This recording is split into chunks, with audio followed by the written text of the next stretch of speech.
నమస్తే అండి, నా పేరు సుబాని, నన్ను కోకిల అని పిలుస్తారు. ముందుగా జనతా మీడియా హైదరాబాద్ వారికి, జనతా మీడియా వీక్షకులకి అందరికీ కూడా నా నమస్కారాలు. నేను 1994లో బీఎస్సీ బయోకెమిస్ట్రీ పాస్ అయిపోయి రాయపూడి గ్రామం, ఏదైతే ఇప్పుడు అమరావతి సిటీ క్యాపిటల్ జరుగుతుందో ఇక్కడ ఉన్నానండి. ఇదే నా స్వగ్రామం. 2005-8 ప్రాంతంలో రాయపూడి గ్రామంలో అప్పటి వరకు నాకు రాజకీయాలంటే అంత ఇష్టం ఉండేది కాదు.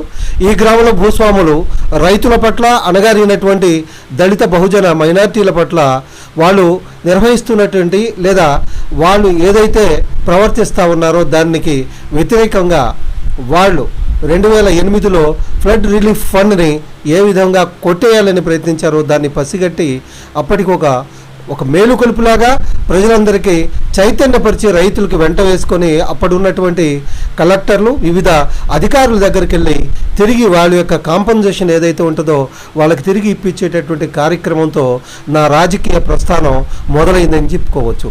ఎందుకంటే ఇది ఇంకొక రకంగా ఉద్యమ స్ఫూర్తితో మేము రాజకీయాల్లోకి వచ్చాం. వచ్చిన తర్వాత ఎటు భూస్వాములతో తగాదా కాబట్టి మనకి కొంత ప్రొటెక్షన్ ఉండాలా. ఆ ప్రొటెక్షన్ కోసం అప్పుడున్నటువంటి ఎంఆర్ఓ, ఎండిఓ ఆఫీసర్ లాంటి వాళ్ళతో చనువుగా, పోలీసులతో చనువుగా ఉండటం, వాళ్ళతో కొంత కనెక్టివిటీ పెంచుకోవటం అనేది జరిగింది. ఆ తర్వాత చంద్రబాబు నాయుడు గారు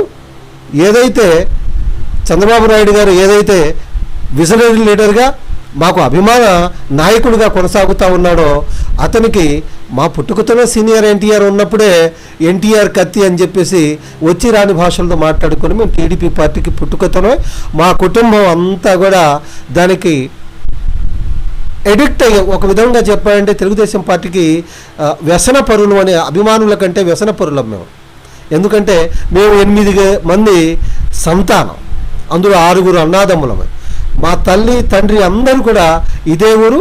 పైగా మైనార్టీల ఓటింగ్ ఈ రోజుకి 3600 మన ఓటింగ్ పోల్ అయితే అందులో 4000 ఓటింగ్లో 1800 ఓటింగ్ ఓన్లీ ముస్లిమ్స్కి మాత్రమే ఉంది. గతంలో జరిగినటువంటి ఏదైతే 2025కి అధికారం టీడీపీ రావడానికి జరిగినటువంటి ఎన్నికల్లో విస్తృతంగా మేము పోరాటం చేశాం. ప్రభుత్వంతో, వ్యవస్థతో, జనంతో చైతన్యపరిచిన తర్వాత ఇటువంటి ఫేక్ ప్రభుత్వాన్ని పంపించడం కోసం చేసినటువంటి ఎన్నికల్లో 3600 ఓటింగ్ పోల్ అయితే అందులో 2000 ఓటింగ్ మెజార్టీని తీసుకొచ్చి తెలుగుదేశం పార్టీ తాడికొండలో విజయోత్సవం 40,000తో గెలుపొందటానికి మా వంతు కృషి చేశామని చెప్పేసి తెలియజేస్తూ ఉన్నాం. ఈ బహుమానాన్ని చంద్రబాబు నాయుడు గారికి కానుకగా అందించడం జరిగింది. సార్, ఇప్పుడు మరి మీరు సీనియర్ టీడీపీ నాయకులు గ్రామ మండల స్థాయిలో, మరి కూటమి ప్రభుత్వం అఖండ విజయం సాధించడంలో మీలాంటి ఎంతోమంది కార్యకర్తలు, నాయకులు విశేష కృషి చేశారు. మరి కూటమి ప్రభుత్వం వచ్చింది, సుపరిపాలన తొల్లడుగేసింది. మరి ఈ తొల్లడుగు కార్యక్రమంలో ఎంతవరకు మీరు ప్రజలకు సుపరిపాలన అందిస్తున్నారు?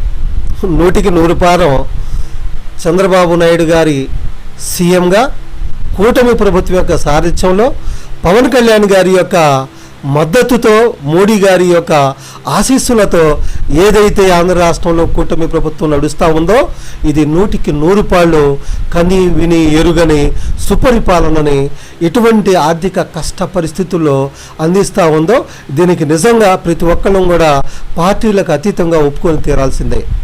ఎందుకంటే 10,000 కోట్లకు పైగా లో బడ్జెట్ అప్పుల్లో రాష్ట్రాన్ని వదిలేసి వెళ్ళేటటువంటి ఫేక్ ప్రభుత్వం, వ్యాపారం చేసినటువంటి వైసీపీ ప్రభుత్వాన్ని పారదోలటానికి, దాన్ని మర్చిపోవటానికి, ప్రజలు చేసినటువంటి పోరాటానికి సరి అయినటువంటి కానుక ఏదైతే అభివృద్ధి, దాంతోపాటు సంక్షేమ ఫలాల్ని అందిస్తూ ఉన్నారు. అందులో సూపర్ 6 అనేది మనందరికీ తెలుసు. ఇప్పటికే మెగా డిఎస్సి కానివ్వండి, తల్లికి వందనం కానివ్వండి, ఇటువంటి దరిదాపుగా 5 పథకాలు ఇప్పటికే అమల్లోకి వచ్చాయి. ఆర్టీసీ ఫ్రీ బస్తో సహా మహిళలకి, ఇంకా ముందు జరిగేటటువంటి ఆర్థిక సంబంధమైనటువంటి కార్యక్రమాలతోటి ఇవి కూడా త్వరలోనే అమల్లోకి వస్తాయని చెప్పేసి, కార్యరూపం నడుస్తాయని చెప్పేసి సిబిఎన్ గారు మాతో జరిగేటటువంటి టెలికాన్ఫరెన్స్తో పదే చెప్తూ ఉంటారని తెలియజేస్తూ ఉన్నాం. కూటమి ప్రభుత్వానికి ప్రజలు మద్దతు ఇచ్చిందే అభివృద్ధి గురించి, ఈ అభివృద్ధి, ఉద్యోగ, ఉపాధి అవకాశాల గురించి. మరి ఈ రాష్ట్ర అభివృద్ధి కోసమే మరి ఈ మూడు పార్టీలు కూటమికి ప్రజలు యువత మరి అఖండ మెజారిటీ ఇచ్చారు. మరి అభివృద్ధి దిశగా ఎలాంటి కార్యక్రమాలు జరుగుతూ ఉన్నాయి? ఇప్పటికీ మరి ఈ సంవత్సర కాలంలో మీ గ్రామంలో ఎలాంటి అభివృద్ధి జరిగింది? ముందుగా రాష్ట్రం గురించి చెప్పుకుందామండి. రాష్ట్రాన్ని గత ప్రభుత్వం 3 ప్రాంతాలుగా 3 వర్గాలుగా చేసి విభజించి పాలించేటటువంటి రూల్స్ని పాటించి ఒక రాజధానిని 3 రాజధానికి పబ్బం గడుకొని వ్యాపారం చేసి వెళ్ళింది. చంద్రబాబు నాయుడు గారు వచ్చిన తర్వాత అపారమైనటువంటి అనుభవంతో కక్ష సాధింపు చర్యలు లేకుండా సమానమైనటువంటి ఇంపార్టెన్స్ని ఇస్తూ 3 ప్రాంతాలను కూడా అభివృద్ధి చేసేటటువంటి క్రమం మనం చూస్తూ ఉన్నాం. ఏదైతే విశాఖపట్నం లూలు ఇండస్ట్రీస్ దగ్గర నుంచి సాఫ్ట్వేర్ కంపెనీస్ పోయిన ప్రతి దాన్ని కూడా తీసుకొచ్చి అక్కడ రీఎస్టాబ్లిష్ చేయడానికి అతను చేస్తున్నటువంటి ఈ వయసులో చేస్తున్నటువంటి ఆ కష్టాన్ని మనం గుర్తించి తీరాల్సిందే. అదేవిధంగా కర్నూలు లాంటి ప్రాంతాల్లో మనకు కావాల్సినటువంటి ఏదంటే హైకోర్టు బెంచ్ కానివ్వండి, ఈ చివరి ప్రాంతం కుప్పంలో నిన్న కృష్ణా జలాలను తీసుకెళ్ళినటువంటి క్రమాన్ని కానివ్వండి మనం చూడాలి, తప్పనిసరిగా ఒప్పుకోవాలి. ఏదేమైనా ఇప్పుడు రాయపూడి గ్రామంలో అభివృద్ధి గురించి చెప్పారు కాబట్టి గ్రామాభివృద్ధితో పాటు అమరావతి ఏరియా మొత్తం కూడా CRDA అంటే క్యాపిటల్ రీజనల్ డెవలప్మెంట్ అథారిటీ యొక్క కిందకి వెళ్ళిపోయింది. కాబట్టి చంద్రబాబు నాయుడు గారు వచ్చిన తర్వాత ఒక్కొక్క పని చేసుకుంటూ వెళ్తున్నాడు. ఇప్పటికి 15 నెలలు విజయవంతంగా జరిగినాయి. ఈ రోజుకే 30 సంవత్సరాలు చంద్రబాబు నాయుడు గారు ముఖ్యమంత్రిగా ప్రమాణం చేసి అని చెప్పి సోషల్ మీడియాలో వింటూ ఉన్నాం. అది ఒక సంతోషకరమైన వార్త. అయితే అమరావతిలో ప్రధానంగా కావాల్సినటువంటి ఏదైతే ఇదివరకు నిర్మించినటువంటి రోడ్లు వాటిని మళ్ళీ పాడు చేసినటువంటి ప్రాంతాలని మళ్ళీ రీకన్స్ట్రక్షన్ చేయటం, తర్వాత అమరావతిని కనెక్ట్ చేయటం, ఏదైతే నిర్మాణ సామాగ్రిని తీసుకెళ్లాలంటే ముందు కావాల్సినటువంటి కనెక్టివిటీ రోడ్డు మార్గాలు. కాబట్టి వీటి మీద ముందుగా మనం కూటమి ప్రభుత్వం దృష్టి సారించింది. అదేవిధంగా ఏదైతే వైసీపీ ప్రభుత్వం ఈ ప్రాంతం మునిగిపోద్ది, నిర్మాణానికి అనుకూలం కాదు అని చెప్పేసి ఫేక్ ప్రచారాలు చేస్తూ ఉందో, ఈ ప్రాంతంలో CRDA ప్లాన్ ప్రకారం రిజర్వాయర్ల నిర్మాణం కోసం ఏర్పాటు చేసినటువంటి ప్రాంతాల్లో వాటర్ అంతా కూడా తిరిగి ప్రకాశం బ్యారేజ్ దగ్గర ఉన్నటువంటి ఎత్తిపోతల పథకం దగ్గరికి వెళ్ళిపోయేటటువంటి మార్గాన్ని ఇవన్నీ కూడా చేస్తూ ఉన్నారు. వితిన్ 1 month 24/7 ఫ్లడ్ లైట్ల వెలుతురులో కూడా నిర్మాణం అనేది భూస్థాయి నుంచి అంటే పిల్లర్ల స్థాయి నుంచి దాటి పైకి జరుగుతూ ఉంటుంది. అప్పుడు ఫేక్ మీడియా యొక్క ఈ పేటీఎం బ్యాచ్ యొక్క నోర్లు మూతపడతాయని చెప్పేసి తెలియజేస్తా ఉన్నాం. గత ప్రభుత్వం రాష్ట్రాన్ని అప్పులమయం చేసి తాగుబోతోళ్లను కూడా తాకట్టు పెట్టి సారాన్ని నిషేధిస్తానని చెప్పి డిస్టిలరీని సొంతానికి వాడుకొని బెదిరించి తీసుకొని ఉపాధ్యాయులను కూడా సారా అమ్మేటటువంటి అంగళ్ళ దగ్గర కాపలా పెట్టినటువంటి వైనాన్ని చూసాం. వైఎస్ఆర్ పార్టీ అనేది యువజన శ్రామిక రైతు పార్టీ అయితే యువజనుల్ని మోసం చేసింది, శ్రామికుల్ని మోసం చేసింది. ఇదే విధంగా ఒక ఫేక్ పార్టీగా గుర్తింపడింది. ఎలాగంటే యువజనులకి ఉద్యోగాలు ఇస్తానని చెప్పావు, ఒక్క ఉద్యోగం కూడా రాలేదు. శ్రామికులు ఉద్యోగస్తులకి PRC అదే ఉంది, వారం రోజుల్లో సెట్ చేస్తానని చెప్పి కళ్ళబుల్లి మాటలు చెప్పి ఉద్యోగ సంఘాల అధిపతులను కూడా లొంగ తీసుకొని అనుకూలంగా ప్రెస్లో మాట్లాడించి భయకంపితులను చేసినటువంటి క్రమం జగన్మోహన్ రెడ్డి చేసింది. కానీ చంద్రబాబు నాయుడు గారు అలా కాదు. రావటంతోనే 16,050 పోస్టుల వరకు ఏదైతే మన BED పోస్టులను పూర్తి చేసి టీచర్ ఉద్యోగాలను చేసి ఇదే సంవత్సరం ఉద్యోగాలకు పంపించేటటువంటి క్రమం ఇది చేతల ప్రభుత్వం. అదేవిధంగా శ్రామికులు ఎవరైతే ఉంటారో వాళ్ళందరికీ కూడా అలవెన్స్లు ఇస్తూ 1వ తారీఖునే గత పరిపాలనలో 20వ తారీఖు వరకు జీతాలు ఇవ్వకపోతే 1వ తారీఖునే వాళ్ళకి ఉద్యోగాలు ఇస్తూ పెన్షన్లు ఇస్తూ అమరావతి పెన్షన్లు కూడా 7 గంటలకే సచివాలయ ఉద్యోగస్తులతో జరగదు అని చెప్తే వాళ్ళతోనూ ఈరోజు 11-12 గంటలకల్లా క్లోజ్ చేసి అందరికీ నోట చిరునవ్వుని చూసేటటువంటి ప్రభుత్వం ఈ ప్రభుత్వం. ఇంకా ఒకే మాట అండి, ఏదైనా జీవి బతకాలంటే జలమే జీవం అని చెప్తాం. మరి బ్రిటిష్ కాలం నుంచి పోలవరం ప్రాజెక్టు అట్టడిగిపోతే సోమవారాన్ని పోలవరం సందర్శన కోసం పేరు పెట్టుకున్నటువంటి వర్కర్ శ్రమజీవి మన చంద్రబాబు నాయుడు గారు 72% వరకు పోలవరాన్ని పూర్తి చేస్తే కాపర్ డ్యాంతో పాటు ప్రతి ఒక్కటి కుట్ర పన్ని ఎటువంటి జాగ్రత్త తీసుకోకుండా మీ ఇష్టం వచ్చినట్టు అక్కడ ఉన్న కాంట్రాక్టర్లను మార్చేసి 30 సంవత్సరాలు ఆ ప్రాజెక్టును వెనక్కి ఆంధ్ర రాష్ట్రం యొక్క అభివృద్ధిని 30 సంవత్సరాలు వెనక్కి నెట్టేటువంటి క్రమం నుంచి ప్రజలు మమ్మల్ని బయట వేయండి మహాప్రభు అని చెప్పేసి అల్లాడిపోతూ ఉంటే దాన్ని గమనించినటువంటి యువకుడు ఏదైతే మన పవన్ కళ్యాణ్ గారు మోడీ గారిని ఒప్పించి చంద్రబాబు నాయుడు గారితో కలిసి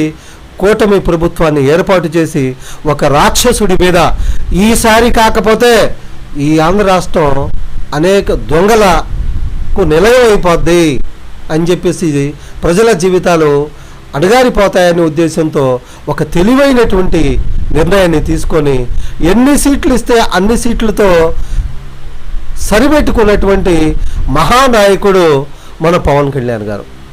అపార అనుభవం కలిగినటువంటి ముఖ్యమంత్రి నారా చంద్రబాబు నాయుడు గారి సారథ్యంలో ఆశీస్సులు కోరికలు తీర్చేటటువంటి కేంద్రం మోడీ గారు ఉండగా ఈ ఆంధ్ర రాష్ట్రానికి ఎటువంటి కొదవ లేదు అని చెప్పేసి ప్రజలకి నమ్మబలికారు, ప్రజలకి నమ్మజెప్పారు. ప్రజలు దాన్ని నమ్మారు కాబట్టే 154ని 11గా 20 చిల్లర సీట్లని తీసుకొచ్చి 164గా పెట్టి అధికారాన్ని అప్పజెప్పారు. ఆ అధికారాన్ని ప్రజల యొక్క నమ్మకాన్ని ఒమ్ము చేయకుండా కూటమి ప్రభుత్వం చక్కటి పరిపాలన అందిస్తూ ఉంది. సార్ మరి ఈ కూటమి గెలుపు కోసం విశేషంగా రేయి పౌరులు కష్టపడి పనిచేసిన కార్యకర్తలు మరి ఈ సంవత్సరం కాలంలో 15 నెలల కాలం నుంచి మరి వాళ్ళకి తగిన గుర్తింపు గౌరవం కోసం ఎదురు చూస్తూ ఉన్నారు. మరి కార్యకర్త ఏ పార్టీకైనా ఒక ఇంటికి పిల్లర్ ఎంత ముఖ్యమో పార్టీకి కార్యకర్త. మరి తెలుగుదేశం పార్టీ ఒక మ్యానుఫ్యాక్చరర్ కంపెనీ, నాయకులు తయారు చేసే ఫ్యాక్టరీ అంటారు. మరి గతంలో ఎమ్మెల్యేలు, మాజీ మంత్రులు, మాజీ ఎమ్మెల్యేలు ఎవరు బయటికి రాని టైంలో కూడా మరి గత 5 ఏళ్ల కాలంలో కార్యకర్తలు ధైర్య సాహసాలు వండి జెండా పట్టుకొని తిరిగారు. మరి అలాంటి కార్యకర్తలు మరి ఈరోజు అధికారం వచ్చి 15 నెలలైనా కానీ కార్యకర్తలకి గుర్తింపు గౌరవం దక్కలేదని చెప్పేసి మరి అంతర్మదన పడుతున్నారు. మరి ఇప్పుడు ఈ రాష్ట్ర భవిష్యత్తు దృష్ట్యా, ప్రజా సంక్షేమం దృష్ట్యా ఈ కూటమి ప్రభుత్వం మళ్ళీ కూడా అధికారంలోకి రావాలంటే కార్యకర్తలే ప్రధాన పాత్ర పోషించాలి. కార్యకర్తలను నిర్లక్ష్యం చేసిన ఏ పార్టీ కూడా మనుగడ సాగించలేదు. ఈరోజు ఏదో అధికారంలోకి వచ్చేసినాం, మా పని అయిపోయింది అనుకుంటే పప్పులో కాలేసినట్టే. ఈ రాష్ట్ర భవిష్యత్తు మళ్ళీ రేపు 4 సంవత్సరాలు చూస్తే వచ్చేస్తాయి. మరి అధికారం ఉందని చెప్పేసి కిందికి చూడకుండా పైన చూసుకుంటూ నడిస్తే మాత్రం ఈ రాష్ట్ర భవిష్యత్తు కూడా వద్దు. మరి ఇప్పుడు మనం ఏదైతే సంకల్పంతో ముందుకు సాగుతున్నామో ఈ అభివృద్ధి అన్నీ కొనసాగాలంటే కూటమి ప్రభుత్వం మళ్ళీ కూడా అధికారంలోకి రావాలని మేధావులందరూ కూడా చెప్తా ఉన్నారు. మరి ఇలాంటి క్రమంలో మరి పార్టీ పటిష్టతకి కార్యకర్తలే మూలం కాబట్టి మరి కార్యకర్తలతో సంక్షేమం కోసం, వాళ్ళ గుర్తింపు గౌరవం కోసం ఎలాంటి కార్యక్రమం ప్రభుత్వం మరి ఏం చేస్తే బాగుంటుంది అనేది మీరు భావిస్తున్నారు? నిజంగానండి, గతంలో తెలుగుదేశం పార్టీకి ఆగస్టు వస్తున్నది ఏదో సంక్షోభం వస్తుందని చెప్పేసి అనుకునేవాళ్ళం.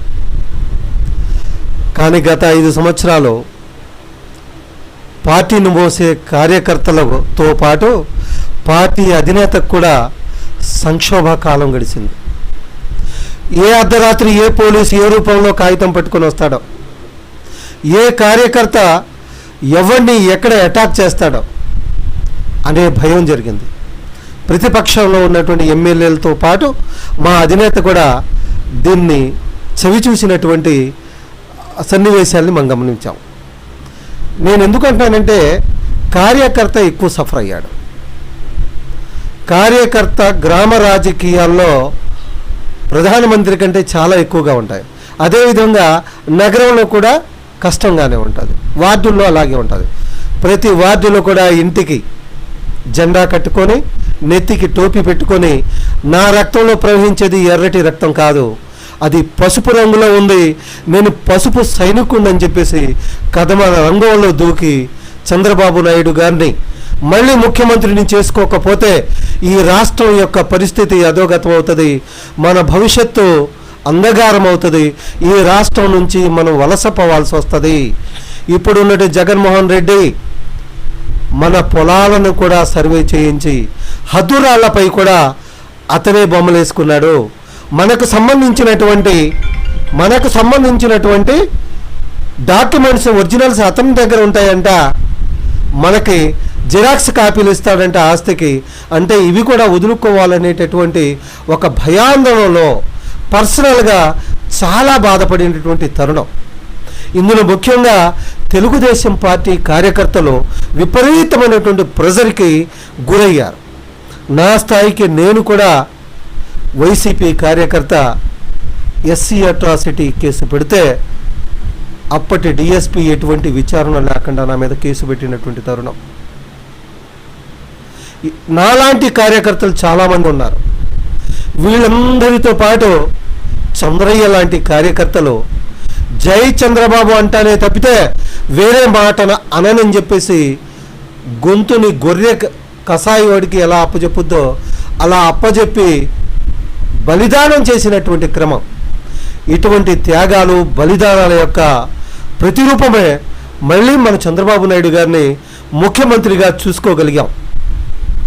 అయితే మీరు అందరికీ పదవులు రావలేదు, లేకపోతే అందరికీ తగిన గుర్తింపు లేదు అనేటటువంటి అంశాన్ని ప్రస్తావించినట్టుగా నేను అనుకుంటా ఉన్నా.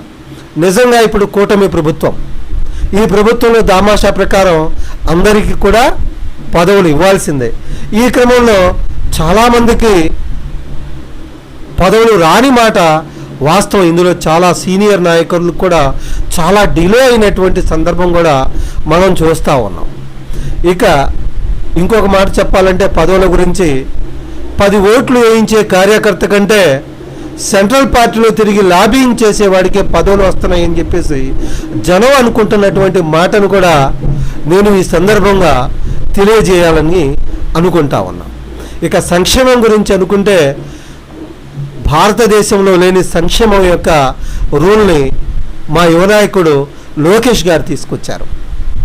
ప్రమాదం జరిగితే 5 లక్షల వరకు సభ్యత్వం ఉన్నటువంటి కార్యకర్తకి ఆదుకునేటటువంటి పథకాన్ని తీసుకొచ్చి ఆదుకునేటటువంటి కార్యక్రమాన్ని చేస్తూ ఉన్నారు.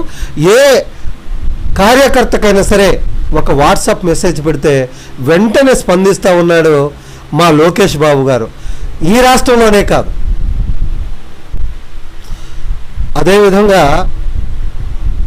ఏదైతే నియోజకవర్గాల్లో గ్రామాల్లో పార్టీకి అంకిత భావంతో కష్టపడినటువంటి నిజమైన కార్యకర్తలకు సరి అయిన గుర్తింపు ఇప్పటికీ లభించలేదు అనేది వాస్తవం. ఎందుకంటే ఈ లాబింగ్ కానివ్వండి, అప్పటి వరకు గోడ మీద పిల్లి వాటంలాగా ఉండి అటు అది నాదే ఇది నాదే అని చెప్పేసి గతంలో 5 సంవత్సరాలు తెలుగుదేశం పార్టీ అధికారానికి దూరంగా ఉండటానికి ఎవరైతే కార్యరూపం వాళ్ళు చేశారో, ఇప్పుడు నటిస్తూ ఉన్నారో వాళ్ళని ఇంటెలిజెన్స్ పార్టీ తప్పనిసరిగా గుర్తించి వాళ్ళని పక్కగా పెట్టాలా, అవకాశవాదుల్ని పక్కగా పెట్టాలా చంద్రబాబు నాయుడు గారు చెప్పినట్లు అది కార్యరూపం దాల్చాలని చెప్పేసి నా వినతి. దాంతోపాటు ఈ ఒక్కసారికి పైకి టీడీపీ లోపల వైసీపీ, లేదా పగలు టీడీపీ రాత్రి వైసీపీగా నటించేటటువంటి చాలామంది కార్యకర్తలు నాయకులు ఉన్నారు. ఇది నాకంటే అధినాయకుల వారికే ఎక్కువగా తెలుసు.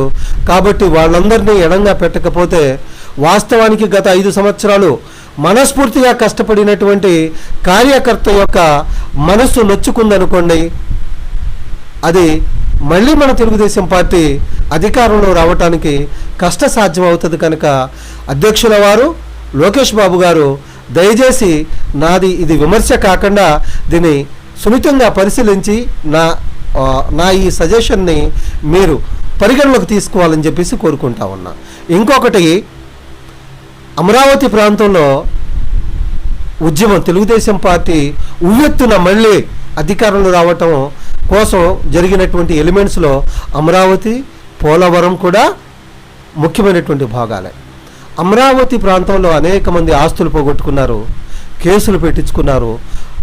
మహిళా రైతులు లేకపోతే ఈ ఉద్యమం లేనే. స్థానికంగా ఏ మహిళా రైతుకు కానివ్వండి, మహిళకు కానివ్వండి, లేదా ఈ ప్రాంతంలో ఉండేటటువంటి ఎవరికి కూడా గుర్తింపు అనేది జరగలేదని చెప్పేసి నా అభిప్రాయం. ఎందుకంటే అమరావతి ఉద్యమం పేరుతో వివిధ ప్రాంతాల నుంచి ఇక్కడికి వచ్చిన వాళ్ళకి మాత్రమే పదవులు దక్కే, గుర్తింపు అనేది దక్కింది. ఈ ప్రాంత వాసులకి గుర్తింపు దక్కలేదు. కాబట్టి ఈ విషయాన్ని కూడా పరిగణలోకి తీసుకోమని చెప్పేసి మా అధినాయకుల వారికి, లోకేష్ బాబు గారికి వినయించుకుంటా ఉన్నాం. ఆంధ్ర రాష్ట్ర ప్రజలకి, అదేవిధంగా తెలుగు వారందరికీ కూడా వినాయక చవితి శుభాకాంక్షలు. మళ్ళీ రేపు ఏదైతే 2వ తారీఖు సెప్టెంబర్న మా యువ నాయకుడు పవన్ కళ్యాణ్ గారి యొక్క ఉప ముఖ్యమంత్రి పవన్ కళ్యాణ్ గారి యొక్క జన్మదినం, వారికి కూడా నా తరపున వారికి జన్మదిన శుభాకాంక్షలు తెలియజేస్తా ఉన్నా.